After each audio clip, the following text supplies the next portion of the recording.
Dernier vendredi du mois d'avril, un plaisir pour moi de vous retrouver pour cette revue de l'actualité dont voici les titres. Au lendemain de la fête de Pâques, le pape François a rejoint le ressuscité. Dans cette édition, nous reviendrons sur ses voyages en Afrique et les différentes étapes devant conduire à l'élection d'un nouveau pape. Vous suivrez également des témoignages sur sa personne. À l'instar de leurs frères catholiques du monde entier, les fidèles de la paroisse Sainte-Anne de Sakété ont célébré la Galilée dans la gaieté et le partage.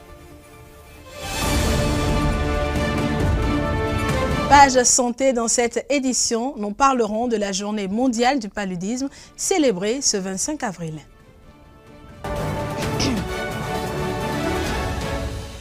Si vous venez de nous rejoindre, bonsoir, vous êtes sur Lumen Christi TV. La nouvelle est tombée le lundi de Pâques. Le pape François a rejoint la félicité éternelle où, on y croit, il a célébré la Galilée avec le ressuscité. Mais que prévoient les tests de l'Église lorsqu'un pape en exercice décède? Que se passe-t-il du décès du pape jusqu'à l'élection d'un nouveau souverain pontife? Le père Grégoire Olafa nous apporte ici des précisions. Le pape François, rappelé à Dieu le lundi 21 avril 2025 à l'âge de 88 ans, sera inhumé samedi 26 avril à 10 h dans la basilique Sainte-Marie-Majeure dans le centre de Rome. Son décès fut annoncé par le camerlingue, le cardinal Kevin Farrell. Et 9 jours de deuil, appelés les Novendiales, ont débuté pour l'Église universelle. Des messes sont célébrées tous les jours dans les basiliques vaticanes et églises romaines afin de prier pour le repos de l'âme du pape défunt. Conformément aux modifications apportées en novembre 2024 par le pape François lui-même, les 3 cercueils traditionnels de cyprès, de plomb et de chêne qui devraient contenir le corps du pape sont remplacés par un cercueil unique en bois et en zinc. Le cardinal Giovanni Battista Re, en tant que douanier du Sacré Collège, va présider à la cérémonie des funérailles sur la place Saint-Pierre. Les congrégations générales qui réunissent tous les cardinaux avant le début du conclave ont commencé depuis le mardi 23 avril. Le conclave destiné à faire élire le nouveau pape débutera entre le 6 et le 11 mai avec 135 cardinaux électeurs, dont 108 nommés par le pape François, isolés de l'extérieur pendant toute la durée du vote. Sont électeurs et éligibles les cardinaux ayant moins de 80 ans. Ainsi, sur les 252 cardinaux, seulement 135 sont électeurs, 17 d'Afrique, 14 d'Amérique du Nord, 24 d'Amérique latine, 24 d'Asie, 54 d'Europe, et 4 d'Océanie. Le processus de l'élection ne dépasse généralement pas 2 semaines. Le pape est élu par un vote secret à la majorité des 2 tiers. Après la proclamation des résultats, il revient au cardinal douanier du Sacré Collège de demander à l'élu s'il accepte son élection. Une deuxième question rituelle, est de savoir le nom qu'il souhaiterait porter. Rappelons que si c'est le douanier du Sacré Collège qui est élu pape, alors c'est au vice-douanier du Sacré Collège que revient de poser les 2 questions à l'élu. Dès que l'issue du vote est favorable, la cheminée de la chapelle Sistine laisse apercevoir une fumée blanche, suivie du coup de cloche de la basilique de Saint-Pierre. Et c'est le cardinal protodiacre, c'est-à-dire premier cardinal dans l'ordre diaconal, actuellement le cardinal Dominique Mamberti, qui prononcera la célèbre formule « Habemus Papam », qui veut dire « Nous avons un pape ». Ensuite, le pape élu se présentera pour sa première bénédiction « Urbi et Orbi », c'est-à-dire bénédiction solennelle adressée par le pape à Rome et au monde entier. Il célébrera 2 messes dans les jours suivants, l'une à la place Saint-Pierre et l'autre à l'archibasilique Saint-Jean de Latran, qui est le diocèse du pape, pour marquer son ministère universel en tant que chef de l'Église et local en tant qu'évêque de Rome. De la République démocratique du Congo au Soudan du Sud, en passant par l'île Maurice, le Kenya et bien d'autres pays, le pape François a parcouru le continent africain portant un message de paix, d'espoir et de réconciliation.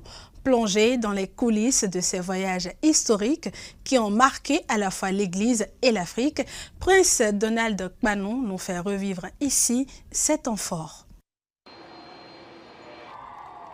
En 2015, il visite le Kenya, l'Ouganda et la Centrafrique. À Nairobi, il appelle à une responsabilité écologique et dénonce la corruption qui ronge les sociétés africaines. Dans la mesure où nos sociétés expérimentent des divisions, qu'elles soient ethniques, religieuses ou économiques, tous les hommes et les femmes de bonne volonté sont appelés à travailler pour la réconciliation et la paix, le pardon. En Centrafrique, pays en guerre, il franchit un pas historique en visitant une mosquée à Bangui, lançant un appel vibrant à la paix et à la fraternité entre chrétiens et musulmans. Il y ouvre symboliquement la première porte sainte du jubilé de la miséricorde. En 2019, le pape François retourne en Afrique australe. Il se rend au Mozambique, à Madagascar et à l'île Maurice. À Antananarivo, devant une foule immense, il va inviter à combattre la pauvreté par la solidarité et à construire une société juste. À Maurice, il rend hommage à la diversité culturelle et religieuse et encourage les jeunes à être des artisans de paix. En 2023, il choisit de visiter la République démocratique du Congo et le Soudan du Sud.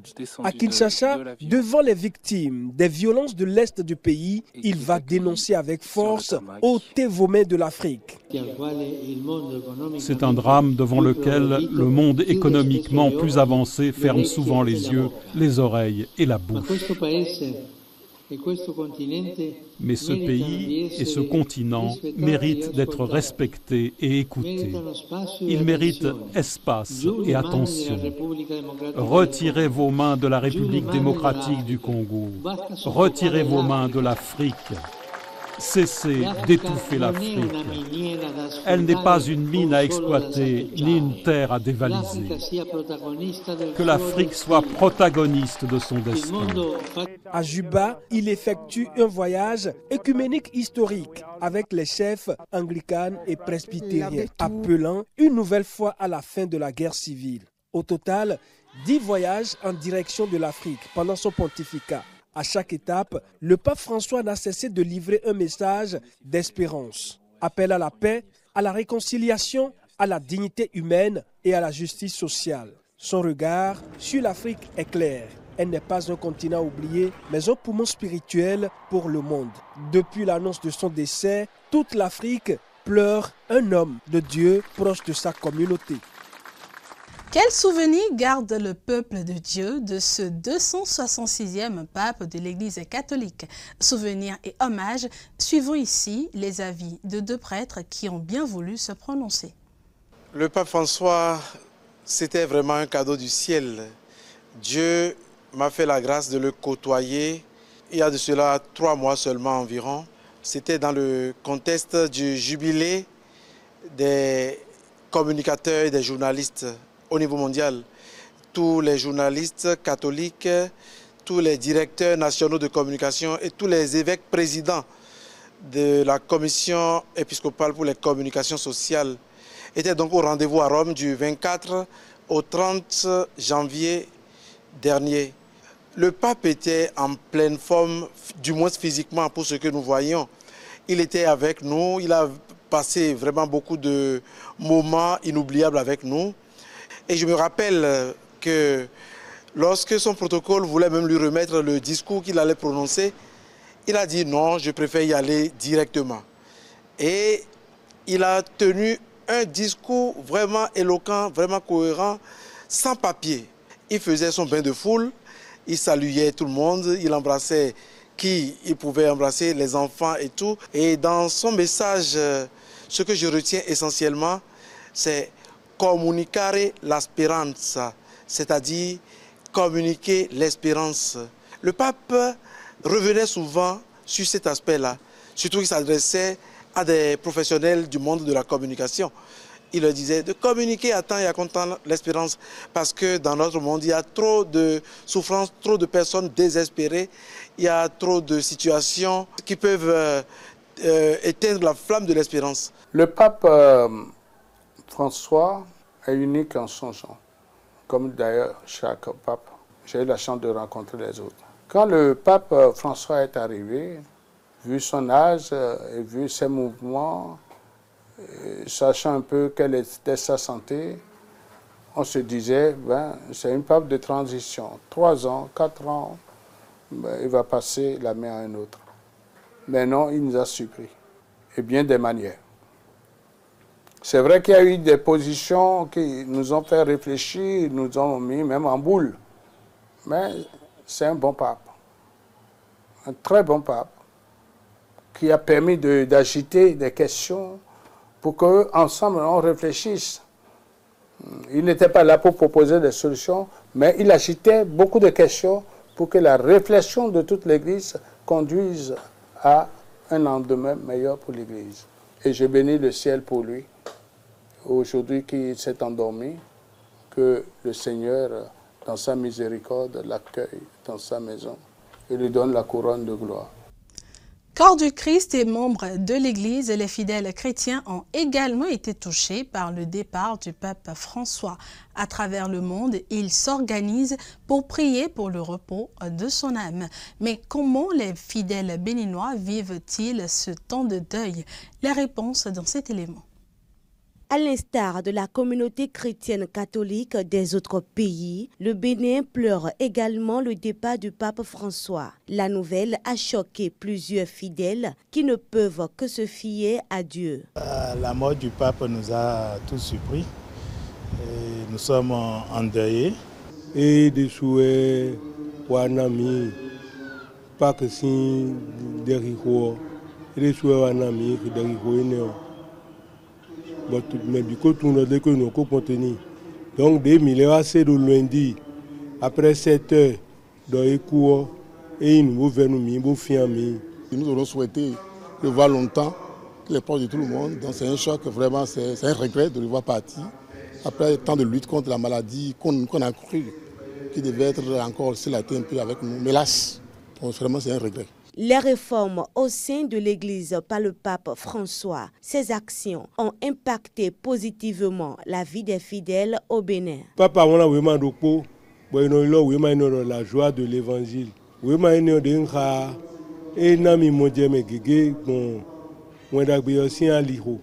n'est pas loin du peuple, en fait. Dans ses voyages en Afrique et autres, on a senti quand même que c'est un homme qui révolutionne, qui a beaucoup révolutionné les choses, qui veut l'Église proche du peuple. Et j'ai aimé cela. Ce que je garde encore de lui, c'est que c'est un homme qui aime réconcilier. Au pays de guerre, il s'adresse toujours et leur demande de revenir au dialogue, de revenir à la paix. C'est un pape des pauvres, un pape africain, très sensible aux problèmes de l'Afrique. Il a revu la place de la femme dans l'Église. À voir ses œuvres et autres, ils ne peuvent que le porter dans leurs prières pour le repos de son âme. Je fais tous les soirs un chapelet en son nom. Ma petite famille, nous faisons une prière organisée ensemble pour quand même demander la paix et le repos de son âme.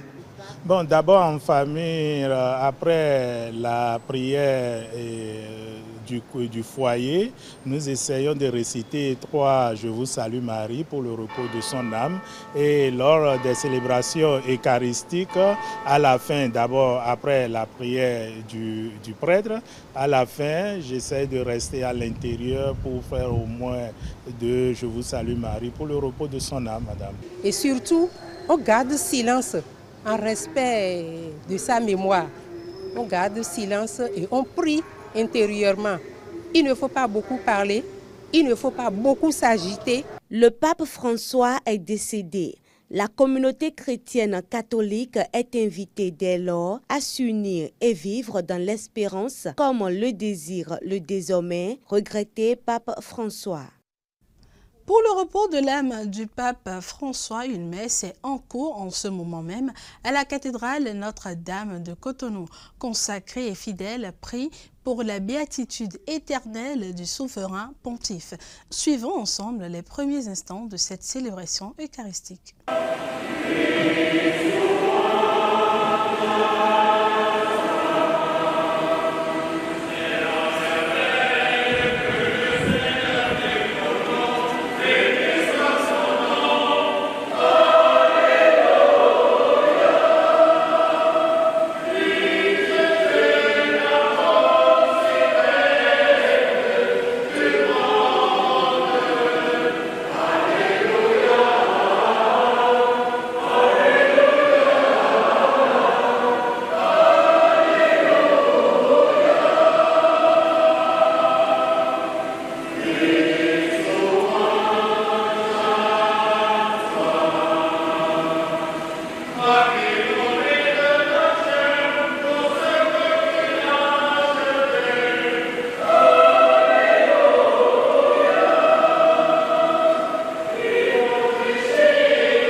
Que nous a laissé le pontife romain, permettez-moi de rappeler 3 mots qu'il a voulu fortement que nous apprenions. Proximité, miséricorde et tendresse. Proximité. Allons à la rencontre de ceux qui ne viennent pas à l'église. L'évangile doit être prêché là où les personnes se trouvent. Ne restons pas à les attendre. Marchons à leur rencontre. Ils ne viendront pas si nous n'allons pas vers eux. Miséricorde. On va vers les autres pour leur porter Dieu et pour les amener à Dieu. Non pas pour leur reprocher leur comportement. L'amour de Dieu que nous leur transmettrons et la grâce qu'ils recevront par les sacrements changeront leur vie comme la nôtre.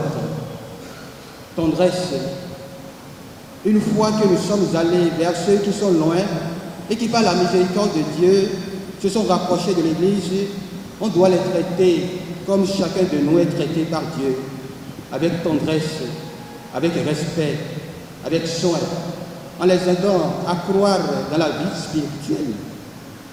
Si nous arrivons à vivre ces 3 mots, l'exemple et le ministère du pape François n'auront pas été vains. A signé Ruben Dario, Ruiz Maria, Nonce apostolique. Rappelons qu'une messe sera dite dans tous les diocèses du Bénin pour le repos de l'âme du pape. Pendant que le pape François rejoignait la félicité éternelle pour la Galilée éternelle, les fidèles de la paroisse Sainte-Anne de Sakété festoyaient. Par des chants et danses, ils ont passé dans la joie ce rendez-vous du Christ ressuscité avec les siens. Suivez le reportage du père Grégoire Olafa. Tout a commencé ce lundi de Galilée par un rassemblement de tous les fidèles de la paroisse Sainte-Anne de Sakété devant le premier arrondissement. Le curé de la paroisse, le père Bernardin Maforican, en donne la signification. Vous voyez dans l'évangile, Jésus dit « Allez dire à mes frères qu'ils me verront en Galilée ». Donc le Seigneur ressuscité nous donne rendez-vous en Galilée. Mais ce que nous pouvons comprendre, c'est en fait un pèlerinage. L'Église désormais en marche pour annoncer partout dans le monde la résurrection de notre Seigneur Jésus-Christ. Et c'est ce que nous voulons faire ce matin à travers la ville de Sakété et au-delà. Partis de l'arrondissement à 9 h, les fidèles ont évangélisé par les chants et les danses sur environ 2 km jusqu'au stade où a lieu la célébration eucharistique.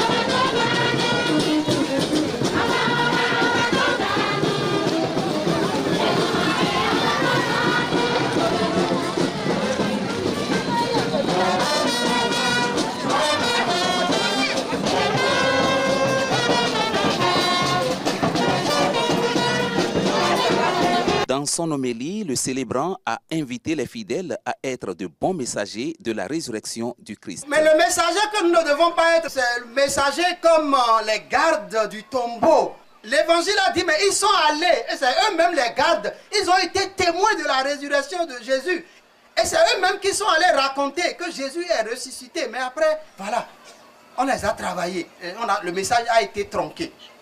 À chacun de nous de savoir dans sa vie ce qui l'empêche de témoigner pour Jésus. Qu'est-ce qui m'empêche d'être fier du Christ ressuscité? Si tu ouvres ton cœur à Jésus, la peur te quittera. C'est cette grâce que je demande pour chacun de nous aujourd'hui. La grâce de la foi en la résurrection de Jésus. Soyons messagers comme ces femmes de l'évangile d'aujourd'hui. En ce jour béni, la communauté chrétienne s'est agrandie avec le baptême d'une vingtaine d'enfants.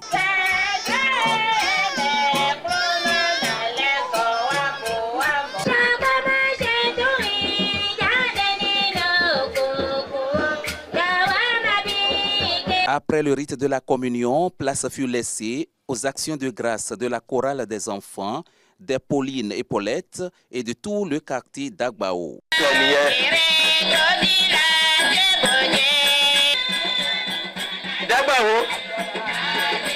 Les agapes fraternelles joyeusement partagées et les diverses chorégraphies et animations ont meublé cette journée de fête.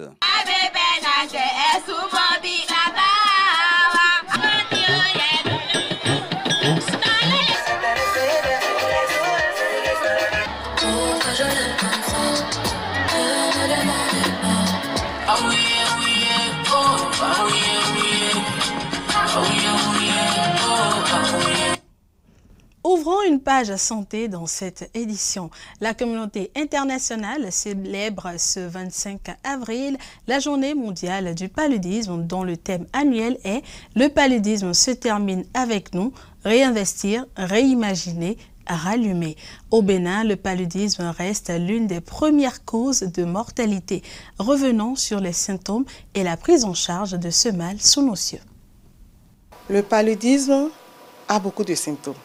Les manifestations sont diverses. Et puis, on peut distinguer les symptômes de l'aspect palud, c'est-à-dire du paludisme simple, et puis les symptômes du paludisme grave. Et quand je parle du paludisme grave, c'est beaucoup plus les enfants. Les adultes peuvent faire des paludismes jusqu'à un degré donné, mais grave jusqu'à une mortalité. Chez les adultes, c'est rare, à moins que ce soit des sujets neufs, c'est-à-dire un sujet qui ne vit pas habituellement dans une zone endémique et qui, nouvellement, il vient, son organisme se comporte un peu comme l'organisme des enfants. Alors, parlons du paludisme simple. Je disais que les manifestations sont très diverses et variées, mais le tout premier signe, c'est la fièvre. C'est la fièvre qui peut être accompagnée de tremblements, de transpiration, de sueur, des douleurs musculaires, douleurs articulaires, courbatures, on peut avoir des vomissements, parfois même des diarrhées, surtout chez les enfants. On peut en guérir, mais nous sommes dans une zone endémique. Et c'est-à-dire, tu fais le paludisme, tu te traites, tu peux en refaire autant que possible. Ça ne nous confère pas une immunité définitive. Lorsque déjà c'est simple, il faut aller à l'hôpital. Parce que quand ça devient grave, ça laisse des séquelles. Si moi j'ai un conseil à donner, c'est qu'il faut beaucoup plus se mettre dans la prévention. Éviter le contact moustique-homme. Avoir des rideaux qui sont imprégnés d'insecticides. Utiliser à temps et à comptant les moustiquaires. Les enfants qui traînent à regarder la télé, même les adultes qui traînent à regarder la télé à longueur de nuit et qui se laissent piquer, attention. Face à ce fléau que constitue le paludisme, certains ont décidé de ne pas rester les bras croisés. Notre équipe est allée à la rencontre d'une dame pour qui la prévention contre le paludisme est plus qu'une mission. Reportage Prince Donald Panou et Tibus Brice Adibougon. Zéro piqûre, zéro palu, je m'engage et je passe à l'action. Zéro piqûre, zéro palu, je m'engage. Un slogan fort pour une cause vitale. Le paludisme continue de faire des ravages dans notre pays. Cette responsable au niveau de sa structure fait de la prévention son cheval de bataille en insistant sur les bonnes pratiques. Sur le terrain, l'état des lieux n'est pas reluisant. Pour les parents et les enfants de moins de 5 ans, on va dire qu'il y a quand même une certaine maîtrise. Parce que le ministère, à travers le programme de lutte contre le paludisme, s'attelle jour et nuit à travers les différents démembrements qu'ils ont sur toute l'étendue du territoire, divisé en zones sanitaires. Ils maîtrisent un peu plus la situation avec tout ce qu'ils ont mis en place comme intervention. Responsable de l'ONG Icône 360, Madame Yvette Alavor reste prudente quant à l'assimilation des bons gestes. C'est un processus de longue haleine.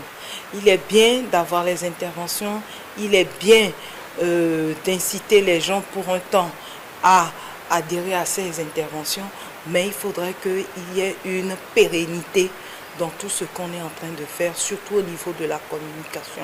Quand on communique assez sur une longue période, les populations adoptent vraiment de très très bons gestes.